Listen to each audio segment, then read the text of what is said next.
Pharma industry के लिए water system flow chart, RW raw water, PW purified water, WFI water for injection and PS pure steam. सबसे पहले रो water जो borewell से या फिर रिवर से लिया जाता है, उसको हम हमारी फार्मा इंडस्ट्री में डायरेक्ट यूज़ नहीं कर सकते हैं, क्योंकि कई सारे माइक्रो ऑर्गेनिज्म होते हैं जो हमारे प्रोडक्ट को कंटामिनेट कर सकते हैं। इसके लिए इस वाटर को अलग अलग स्टेजेस से गुजरना पड़ता है, वो आज मैं समझाने वाला हूँ।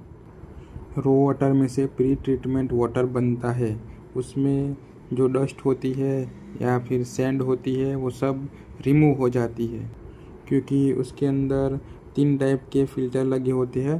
पहला फ़िल्टर है सैंड फ़िल्टर, दूसरा फ़िल्टर है एक्टिवेटेड चारकोल फ़िल्टर एंड तीसरा है कार्ट्रेज फ़िल्टर, जो सब इम्प्यूरिटीज़ है उसको दूर करने का काम करते हैं। उसमें से ऑर्गेनिक इम्प्यूरिटीज़ हो गई, बैड ऑर्डर हो गई, क्लोरीन हो गया, ऐसे सब जो पार्टिकल और ऑर्गेनिक कंपाउंड होते हैं उसको रिमूव करता है। अल्ट्रा फिल्ट्रेशन में एक फ़िल्टर लगा होता है, उसमें से जो बड़े बड़े पार्टिकल्स होते हैं या फिर बैक्टीरियाज वगैरह जो होता है वो अटक जाता है, वो इससे आगे नहीं जा सकता है।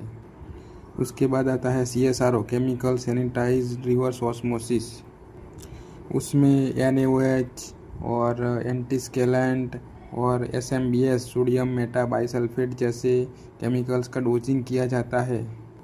तो टोटल ये वाटर है जो केमिकली सैनिटाइज हो जाता है, उसकी pH मेंटेन रहती है। इसकी वजह से इन 3 सॉल्यूशन का डोजिंग किया जाता है। अभी उसके बाद इसमें से डायरेक्ट बनेगा हमारा PW वाटर, जो प्यूरिफाइड वाटर कहते हैं हम वो।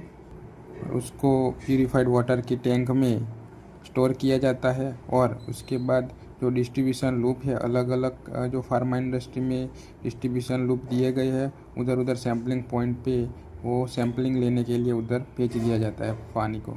लेकिन ये सिर्फ नॉन स्टेराइल यूज़ के लिए ही है, इसको स्टेराइल प्रोडक्ट के लिए यूज़ कर सकते नहीं हैं।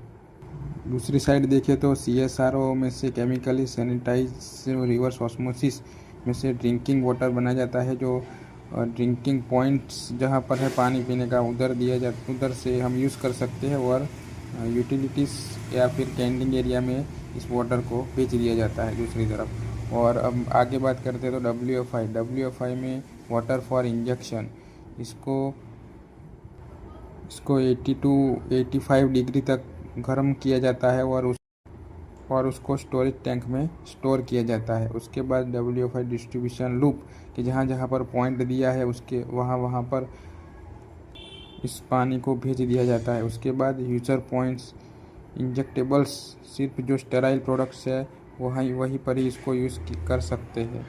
उसके बाद PSG आता है, जो प्योर स्टीम जनरेशन है, वो एक वेपर के रूप में होता है। उसको कलेक्ट करने के लिए चिलिंग लाइन होती है, वो चिलिंग लाइन को चालू करने के बाद गर्म पानी के आसपास ठंडा पानी आता है, उसकी वजह से हम वो प्योर स्टीम को लिक्विड रूप में कन्वर्ट करके हम कलेक्ट करके उसका सैम्पलिंग देखते हैं, बराबर।